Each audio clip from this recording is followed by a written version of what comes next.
Good morning, all. This is Louise Edington, the Cosmic Owl of Cosmic Owl Astrology, and I am recording this on November the 14th, but this is the week ahead forecast for November the 17th through to the 24th. And I'm recording this as Saturn is stationing direct and tides are beginning to turn, in my opinion.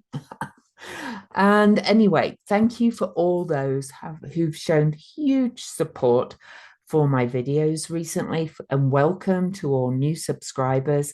I really appreciate you.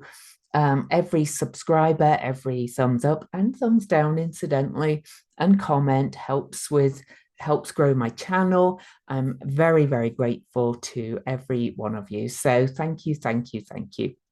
Now, we're going to look at the week ahead, and let me share the chart. But a reminder, first of all, that currently we have, as we start the week, Mercury is out of bounds until, and that means, breaking the rules. Mercury is out of bounds until November the 30th. So we've got Mercury out of bounds. We've got Venus out of bounds all week because Venus is out of bounds until December the 3rd, and Ceres is out of bounds all the way through to January the 13th, 2025. I've written about this in detail in my daily Substack that goes out to paid subscribers, and on those in that Substack I look at all the lunar aspects and a lot of the asteroid aspects too, and some of the lesser aspects. These forecasts are giving you the bigger overview of the main planets.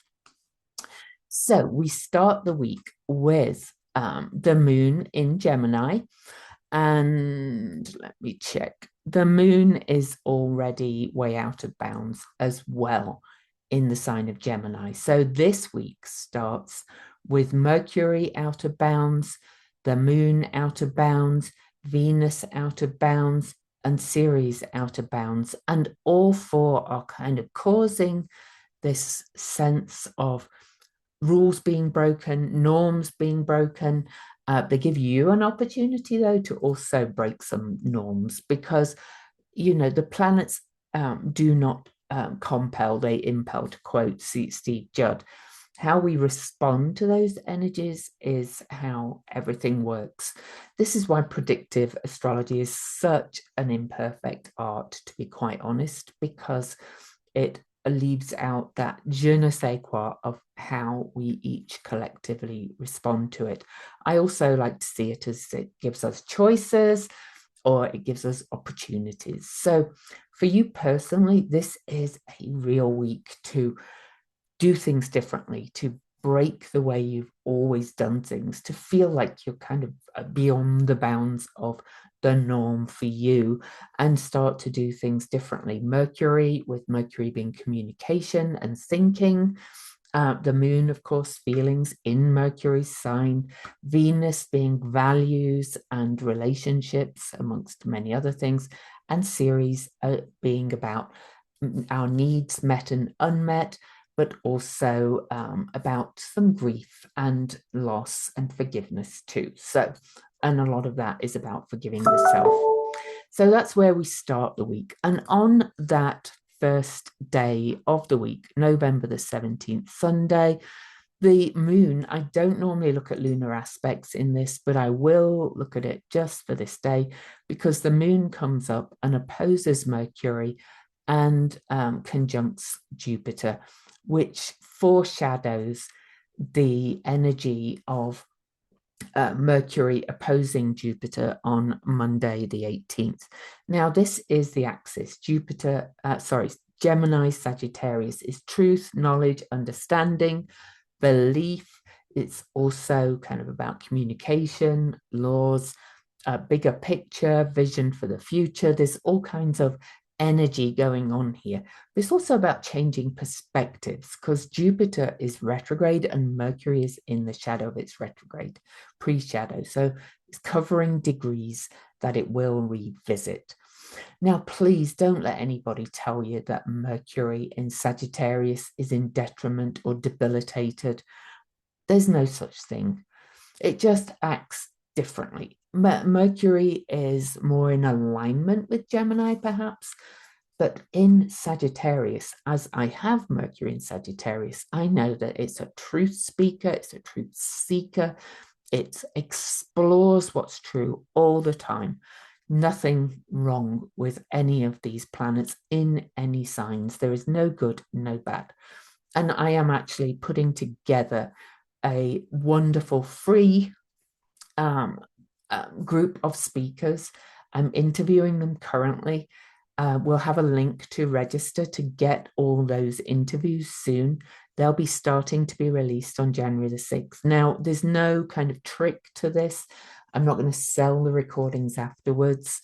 We're going to decide what to do with the recordings afterwards, but you will have to enter your email. Some speakers have offered a free gift. Some have just said, no, we're just putting it out there completely free, because the quantum astrology gathering is to promote this more open-minded, inclusive approach to astrology that encompasses seeing this more quantum approach to the practice of astrology. Anyway, moving on. So this is how the week starts. You know, it's chaos, really. These are mutable signs. So your perceptions are shifting, news is coming in, you're discovering new truths, everything's kind of out of bounds, as I said, and all that energy. So then we move on to Monday the 18th. And on Monday the 18th at 3:49 a.m., the moon moves into Cancer for a couple of days, is very much out of bounds again. So emotions are probably all over the place, but also secrets coming out and feeling the need to shore up your security. I will mention that we are at lunar maximum, or lunistis. If you want to know what that is, go and look it up. It's easy to find. But it does mean that every month when the moon goes out of bounds, it's more out of bounds than usual. Okay, so everything at the moment is kind of like beyond the pale, breaking the rules, breaking the norms and things like that. And how we respond to this is what will matter. So at 3:55 a.m., after the moon enters Cancer, just like 6 minutes after, Mercury exactly opposes Jupiter, which is why I looked at this. I would not be surprised if some big news is coming out on Monday. And this, with Jupiter being kind of like the judge as well, and natural law, I would not be surprised if there's, well, I have reliable knowledge that things are being investigated about the election in the US, but they involve a lot of networks globally as well, I believe. I'm not saying any of the bits of evidence I see online are true, but there's enough kind of suggestions. And then I find out, yes, things are being investigated. This is also like ideas counting mind, and no recounts can be called until all the votes are cast. So I don't know how close we are to ending the vote count, but you know, all these things are going on at the same time. But for you at a personal level, this is kind of like trying to make sense of all this information coming in, what's true, what to believe, what to understand. But Mercury and Jupiter are going, think outside the box, think what's possible, think of opportunities. Okay, so then later in the day, on Monday the 18th, muddying the waters. So this is kind of clarity, but then muddying the waters, we have the sun coming up and trining Neptune.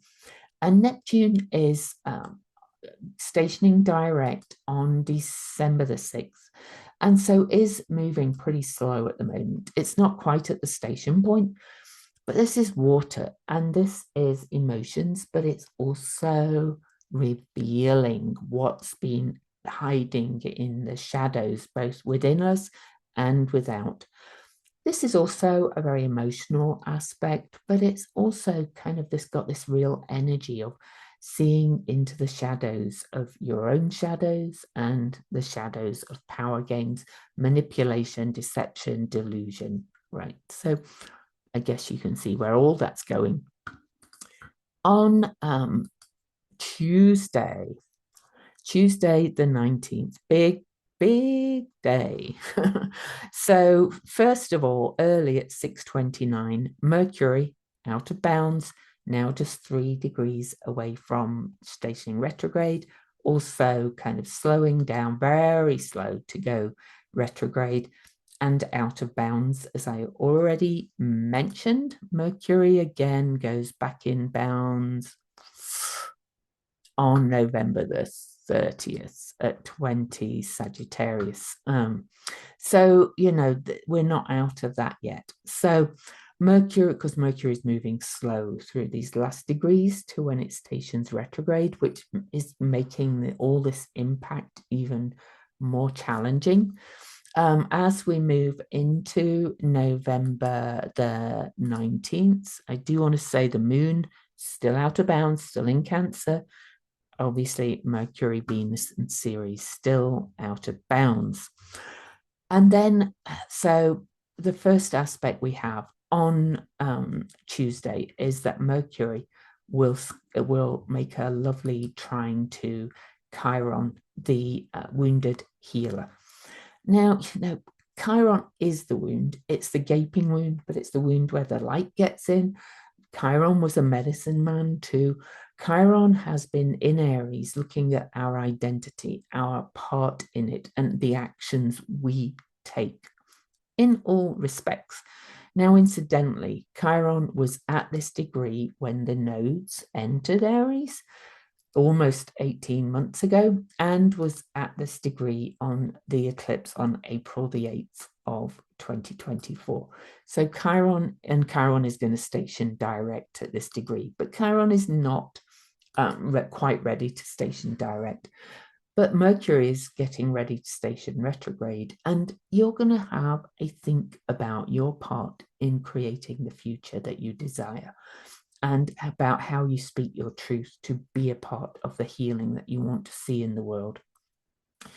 Then later in that day, Pluto will move into Aquarius, 3:39 p.m. exactly. We'll move into Aquarius for the final time for the next, I think it's 24 years in total. Again, I have looked all the way through Pluto and Aquarius. It's not making as challenging aspects as Pluto's journey through Capricorn did. The Pluto and Capricorn era was very challenging for multiple reasons. But Pluto is still Pluto. Pluto is still transformation and death. And Aquarius is a quirky sign that can be both very conservative, but it can conserve what's good, and it can be very future oriented. But it's generally the sign of kind of people coming together, groups, organizations. It is the people opposing the king or the ruler in Leo. And so it's going to be interesting what way that goes. Now, one other thing I do want to mention is that the last 2 times that Pluto moved into Aquarius, because Pluto's been in and out twice. The first time in March 23, I think it was when the document, 45 was ordered to turn over the documents, and then he was charged with 30 counts. The second time Pluto moved into Aquarius was when he was ordered to pay E.G. and Carroll $86 million. So just saying, you know, so it'll be interesting to see what this third and final ingress brings, especially when we look at the other aspects of truth being revealed, perceptions changed. There's already kind of evidence of voter regret, Google searches for how can I change my vote, things like that. Obviously, you know, there's not much they can do to change their vote, but I'm kind of hoping some of the people in our halls of power start to change as well. But anyway, we'll see. We'll see. Things are not over yet. So many twists and turns. And again, Kathy Beale and Andy Brewer and I will be doing another video on that, and we'll probably do even more. Okay, so moving on. Moving on to the 20th. I'm just going to trying to make sure I mention everything. So the moon is finishing its journey in the sign of Cancer, but still out of bounds. All these energies are out of bounds for most of the early part of the week. The moon will move back in bounds. Incidentally, it always goes out of bounds in Gemini through Cancer and into Leo, or the opposite point, Sagittarius, Capricorn, into Aquarius. That's just because of where the planets are, northern and southern declination. But anyway, we start the Wednesday, midweek, hump day, and there's no major aspects, but the moon moves into Leo, still out of bounds, and starts to approach Mars. And Mars is also slowing down to station retrograde, but I'll talk more about that in other videos. But, you know, while the journey through Cancer brings up emotions about security, safety, family, also nurturing and needs, but then into Leo, it starts to feel this kind of more buoyant, heart-led kind of love, but also kind of brings out the narcissist kind of energy that's easily triggered. So every sign, every placement has its shine and shadow. On to the 21st, and just checking, yep, the moon is solidly back in bounds by then. So it will go back in bounds in very early Leo, clearly, or at very late Cancer this time. November the 21st, though, Ceres over here, she is out of bounds, if you remember, right through into the next year. And in Capricorn, saying, how do these structures and institutions meet our needs? All of them, not just the governmental ones, our own. How are our boundaries? Are we putting up enough boundaries? We may be feeling some grief and loss with this, especially with the chaos that's out there. But then Ceres squares off to Eris on November the 21st. And Eris is the truth teller and pot stirrer. And I think more things are going to be revealed. If you think about it, Eris did not start the Trojan War herself. If you go and read her myth, she actually revealed corruption and nastiness and how society and people were leaving others out. And she fights for the outsider. So you can see where that energy is going. And this is in cardinal signs of saying, let's do things differently, especially because Ceres is out of bounds. Now then, later on the 21st as well, Sagittarius season starts. Woohoo! My Sagittarius stellium always loves this. At 2:56 p.m., the sun will move into the sign of Sagittarius and immediately sextile Pluto, giving us an indication of where we are heading in the future and whether we will find justice, the truth, and so on, moving into the future. So, and that's, you know, applying to all of us, of course, but especially if you have planets or angles around 0 degrees, which I do. Anyway, so you should all know the basics of your own chart, and I do have a basic astrology course on my website for free that just shows you how to create your own chart. Then on to the 22nd, and stick around for the cards, don't forget. So on the 22nd, Venus out of bounds, also out of bounds, remember, sextile Saturn. And so Saturn has now moved to 2 minutes, but is still moving very slowly. So tides are slowly turning with Saturn, and Venus is kind of pushing that water forwards. because she is very out of character, and she is associated with the sign of Capricorn in, I think she's the hierarchical ruler, so they say in esoteric astrology. She is kind of pushing, saying, we have to kind of change things. We have to come down to our core values. We have to think of our relationships. We have to think about how we're all interconnected. And this is a supportive aspect pushing forward. All right. But Venus Saturn aspects can be a little bit like a slap in the face, a wake up call, a little bit of a hard lesson.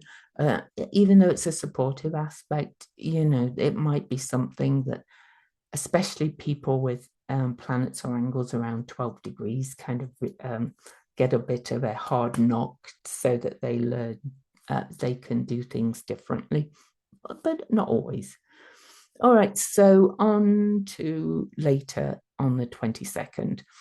At 1:29 p.m., Uranus retrograde over here in Taurus trines out of bounds Ceres. That's kind of making radical change in Taurus to how we are rooted in our values. And, you know, my word for the year was rerouted, and it keeps coming back again at the moment. What are your really deepest values, and how can you stick to that and kind of let go of some of the minutiae and try and see the bigger picture, but of how we are, or how you are really supporting your needs and living by your core values, and make some more radical changes. You may have some aha moments on the 22nd. The moon will move into the sign of Virgo for a couple of days at 6 p.m. on the 22nd on Venus Day. And then on the 22nd at 8:27 p.m., we will have, when the moon moves into Virgo at 1 Virgo, we'll have the last quarter moon heading towards the Sagittarius new moon, which incidentally, of course, I'll do a video on that, is pretty close to the ascendant of the USA chart using the most commonly used chart. So I'll look at that. But the last quarter moon is that going within, crisis in consciousness. You know, where are we at in this lunar cycle? In Virgo and Sagittarius, that's got this energy of analyzing a few things, getting to the details. It's also got that energy of investigating and judging and really kind of sifting the details and sorting. So that last quarter moon is at 8:27 p.m. on Friday next week, 1 Virgo. And then on to, we're almost done, on to Saturday, November the 23rd, Mars now, as I said, grinding to a halt, heading towards their retrograde too, moving slow. Mars actually aspects the nodes. Mars says, trines the North Node in Aries, which is, you know, where, who am I and how are we going to come back to that South Node, stop playing nice, but really kind of come together and actually start to create new alliances. Okay, after discovering who we really are and what we really want and what we really desire. And Mars is, of course, the guide for Aries. So this is a quite a powerful thing. The nodes are finishing their journey in Aries and Libra. And this is saying, what direction are we going? And what are we going to start reviewing when Leo goes retrograde on December the 6th? So, you know, we're getting a glimpse of what we need to look at, where we are in this journey of life, because everything keeps leading into another. We don't have isolated aspects, right? We have to look at the whole picture, and I try to. Anyway, let's have a look. On to November the 24th, and that really is the end of the week. On November the 24th, the moon is all day in Virgo. There are no major aspects. There are several minor aspects that I will look at on my Substack, but we end the week with Mercury at its retrograde station degree. We end the week with the moon in Virgo. It will move into Libra early next Monday. And Mercury, I will say, is virtually at a standstill here because Mercury stations retrograde on the 25th while still out of bounds. Okay, and starts that retrograde journey. So we've got that really coming up at the end of the week. So it's another week of shifting sands, turning tides, and more to come, a lot more to come, and a lot more chaos. It feels kind of quite unstable. So that brings me to the cards. And I used my trusty soft deck because I love it. So we start the week with the Sorrow card. All right. Okay, this is the Three of Swords. Now I'm going to look at my favorite book for the month. I actually need to really get Crowley's book, but also this book is so good too. I really love Louise Edington's book. It's in my Amazon store, which there's a link to in the description. But the Three of Swords is sorrow, but this is sorrow held in the mind or reworked in the mind. It is specifically negative thinking about the past and parts of the past, about the past particularly, but parts of the past that have brought sorrow. It represents events or sorrow that have pierced our nature to the core, which is symbolized by the swords piercing the lotus blossom to its core with petals falling from its stem. The Three of Swords reflects a tendency in the mind to rework the old bones of the past, and particularly the parts of the past that contain sorrow or negativity. This is sorrow that could have resurfaced recently, within three days, 3 weeks, 3 months, or could go back even further, or all of those, right? But, where we are at the moment, I see a lot of people feeling very gloomy, thinking negatively, thinking we're kind of doomed, and so on. So, this is really, to my mind, a call to kind of help you turn the energy around. This is Saturn in Libra, so it's got that Saturnian energy as Saturn is stationing direct. And remember, Libra is Venus, one of Venus' signs, and the South Node is in Libra. So where are we looking at the dark all the time? Where are you thinking, only looking at the negative and thinking we're doomed instead of looking for possibilities? Well, of course, the cards and the astrology give you an answer. So the middle card, as we head through the week, is one of my favorites, the Hermit. It's the Virgo card. Now then, I am going to read you what she says, but I love the Hermit card. It's got the Orphic egg of seeing the possibilities. It's got the one dog head looking back, Cerberus, and the other one moving forward, right? Saying, look ahead to what's being birthed and shine that light on the shadow in the dark and so on. So, but what does she actually say? This is the principle of completion, introspection, and space. And remember, we have that last quarter moon at 1 Virgo. This is the Virgo card. So this is the archetype of the wise person, the lantern bearer, the way shower, and the wise leader who draws upon internal wisdom and life's experience as invaluable resources for assisting others through life's processes.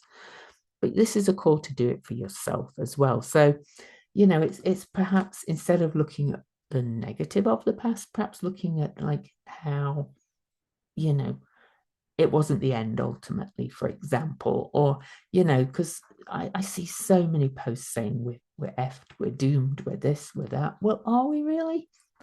Or are we choosing to be, if we keep just falling into that belief and not doing anything about it? But the quote for the Hermit card with Louise Edington's book is, the finest thing in the world is knowing how to belong to oneself. So know that if you do your self-care, if you belong to yourself, if you know yourself well, and love yourself well, do all of those things, then you will move through it and you can help other people move through it. And the quote was from Of Solitude by Michel de Montaigne. All right, and the last card should give you some hope, I hope. Should give you some hope, I hope. This is the Strength or Lust card. This is the Leo card. And I'm going to read you the quote. Look at her. She's got abandon.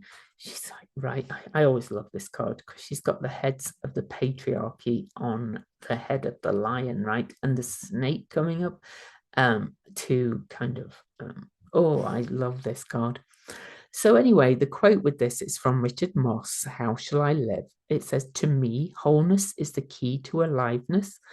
It is more than just physical vitality. It is radiance coming from being at one with yourself and your experience.